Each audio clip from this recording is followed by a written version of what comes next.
আকবর, রাকিবুল, তোফায়েল জাতীয় দলের আশেপাশে থাকা ভবিষ্যৎ সুপারস্টাররা কঠিন পরিস্থিতির মোকাবেলার সম্মুখীন তারই যেন এক প্রমাণ দিলেন। বাংলাদেশ বনাম দক্ষিণ আফ্রিকা ইমার্জিং দল ৩ ম্যাচের ওয়ানডে সিরিজের প্রথম ম্যাচেই দক্ষিণ আফ্রিকার দেওয়া ৩০১ রানের টার্গেট টপকে নাটকীয় জয় উপহার দিল বাংলাদেশকে।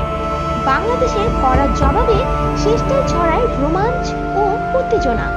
এক ওভারে ২০ রান, যেখানে ছক্কা হাঁকিয়েছে ৩টি।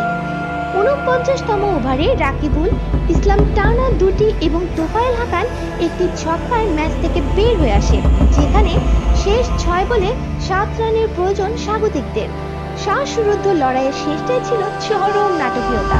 নক কামড়ানো এক ম্যাচ উপহার দিয়ে বাংলাদেশ শেষ লড়াইটা জিতিয়ে নেয়।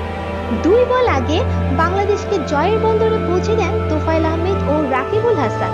৩ উইকেটের জয়ে বাংলাদেশ ইমার্জিং দল এগিয়ে গেল সিরিজে। টস হেরে আগে ব্যাট করতে নেমে নির্ধারিত ৫০ ওভারে ৮ উইকেট হারিয়ে ৩০১ রান সংগ্রহ করে দক্ষিণ আফ্রিকা ইমার্জিং দল। জবাবে খেলতে নেমে ৪৮ ওভার ৪ বলে ৭ উইকেটে হারিয়ে জয়ের বন্দরে পৌঁছে যায় বাংলাদেশ ইমার্জিং দল।